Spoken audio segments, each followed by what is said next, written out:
one of the best gaming phones of the year, this is the Nubia RedMagic 6. The best of Android hardware paired with a cooling fan and one of the fastest displays in the industry. Time to inspect.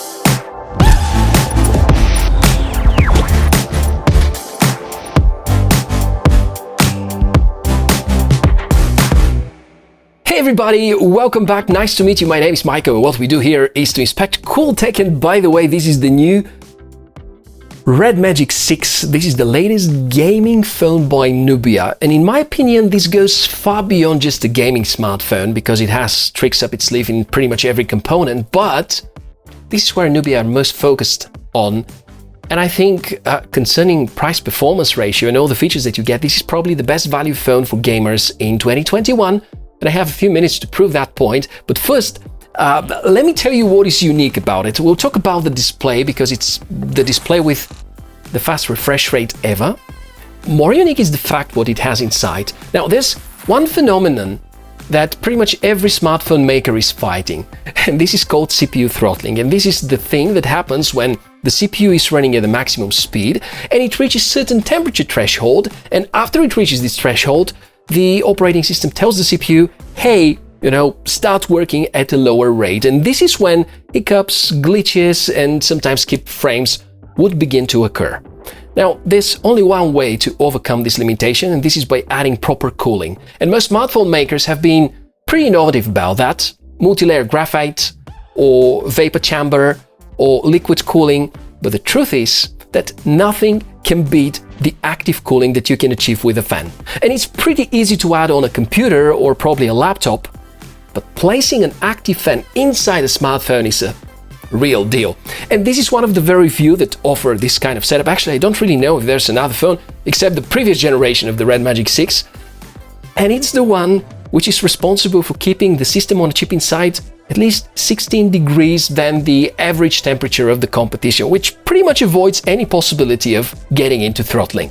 This is a huge advantage, especially compared to the latest Asus ROG phone, because with the Asus device the fan is actually an accessory. Here, it's a feature, and you have a slider to control it, so obviously the RedMagic 6 is going to fight the best flagships of this year, and mostly the Asus ROG 5 and the latest Black Shark edition by Xiaomi to get the crowned best gaming phone of 2021. There are two versions of this smartphone. Let me remove the case, and by the way, a very interesting case. So you have the Pro and the non-Pro version, both look identical, with the difference that this version, that's the regular one, it has 12 gigs of RAM. The Pro can go up to 18 gigs of RAM and 512 storage, which is quite remarkable. But in any case, both of them would have very similar performance. Therefore, I believe the non-Pro edition is the much better value package. Unboxing this device was fine. Good design on the box with colors that are well reflecting the scope of the phone's strengths. I can't say the box materials were anywhere near impressive, but honestly, I don't think we should care about that too much, because once you reach the device and grab it in your hand, things are getting pretty serious. Obviously, the phone comes out first. There is an included protective case in the box, and this is the retail box indeed. The case has indeed an interesting shape. It's a bumper case, but has most of the back card cut out because of the goal to have better heat disposal. Included are a charging cable and the charger, which is 30 watt here, so obviously we're covering just half of the full 66 watt potential for wired charging. This would get the phone's battery back to full within less than 40 minutes, with this charger though, it's gonna take longer. We're of course going to see some more gameplay, but let me first cover the specs. The top-end Snapdragon chipset, the 888, paired with 12 gigs of RAM, the Pro version can actually reach up to 18, and that's mind-blowing. 128 or 256 gigs of storage, up to 512 for the Pro version. There's a 6.8-inch AMOLED screen with 165Hz refresh rate, there's a triple camera system on the back, there's an active fan inside the phone, and a headphone jack, and most of the latest communication protocols. And yeah, the 5050 mAh battery. All of that, it's running Android 11 with the Nubia's custom skin called RedMagic 4.0. So specs are brilliant for a gaming phone. I can see here two massive strengths: the fact that there's active cooling inside the phone, because looking at the much more expensive Asus ROG series, it's a separate accessory. The other great strength is the display. It's the fastest AMOLED ever installed in the phone. For the 2 weeks this phone is with me, I've already witnessed how Nubia are improving the performance of the display. think the colors and the contrast are now a lot better as compared to before the last update, which was still kinda good. I believe the color balance on Samsung S21, for instance, is a bit better, but that's mostly up to your own taste, whether you prefer warmer, oversaturated colors or not. The RedMagic 6 is very well tuned and it's a pleasure to use. The interface is super responsive, looks like animations are a bit shorter than usual, which gives you the sense of snappiness, and subjectively that this phone is faster than most other similar phones. To the rest of the hardware advantages, build quality, which is also fantastic, having metal center frame, glass back cover and aviation-grade aluminum. Among the most interesting parts, the shoulder triggers, which for some games are a brilliant idea and enhance a lot your gaming experience. Let's go on with some synthetic testing. AnTuTu is a great multi-platform benchmark. Apparently, the phone is well trained to recognize certain apps, and as soon as you open AnTuTu, the fan goes on automatically. Because of that, you can look at the graphics, no stuttering whatsoever. AnTuTu right now is ruled by the 16GB edition of the ROG Phone 5, which is close to 731, being dethroned by OnePlus 9 Pro with 765,000. The RedMagic 6 test brought a result of 832,000, which is, well, being close to 7% faster than the fastest OnePlus device, and that's quite remarkable.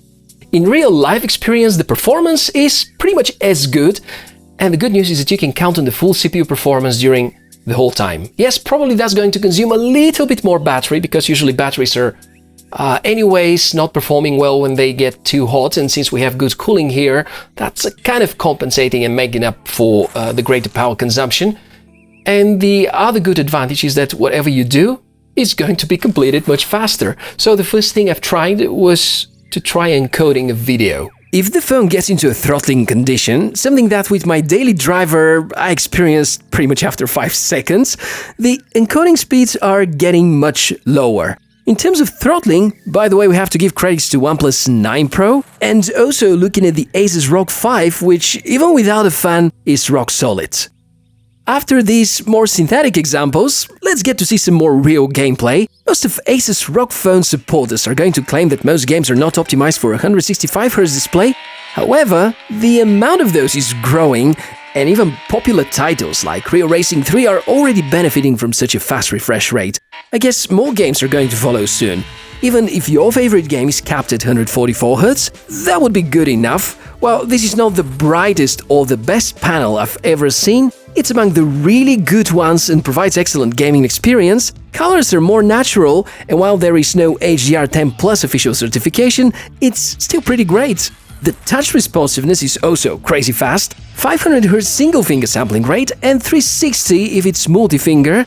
If you're not quite sure what these terms are meaning, probably that's something that won't impress you that much, but for the record, it's really a great thing. However, based on Alex's feedback here, the ROG Phone's responsiveness is a bit better, and you can clearly hear that the sound on the Asus device is just crazy good.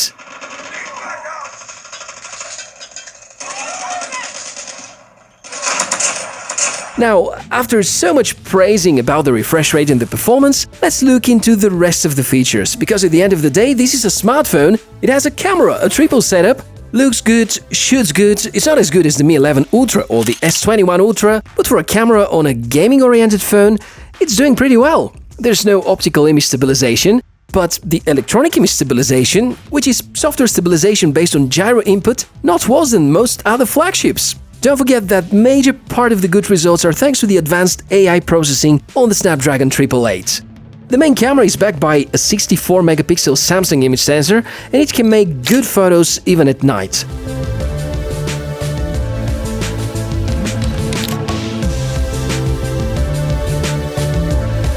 Battery life is decent, phone quality is great, the phone has a dual SIM tray, supports 5G, and has enough space for tons of photos, videos, and games.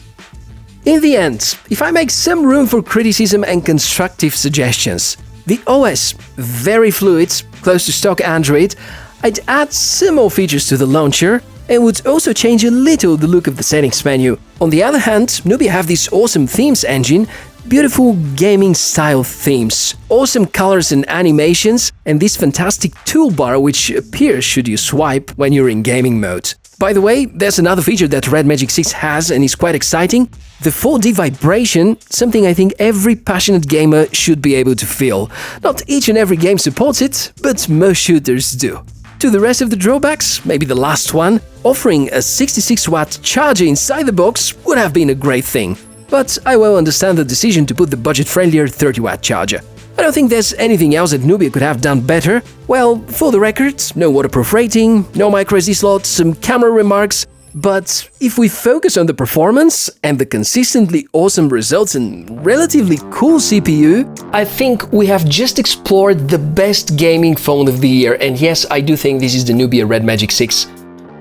If your primary goal is pure performance for a given price, it seriously undercuts the closest competitors. If we take the Asus ROG for instance, it happens to be kind of $400 cheaper than that. But of course, if we look at the whole picture and think about all the connections that Asus have with gaming studios, about the nice accessories, probably the Asus ROG 5 is also a well-justified purchase.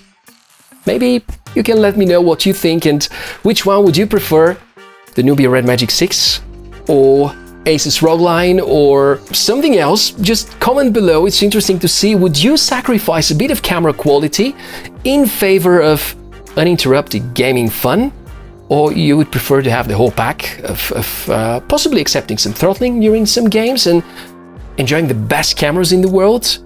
So let's comment about all that in the comment section below. It would be really nice if you subscribe to the channel so that we can see each other in the next episode. Of course, some samples from the camera I'm going to link in the description below, as well as a link to the best deal I managed to find for you about the RedMagic 6. And if you have any questions, I'll keep an eye on the comments. Take good care of yourself. Thanks a lot for watching this episode, and I'll see you in the next one. Bye!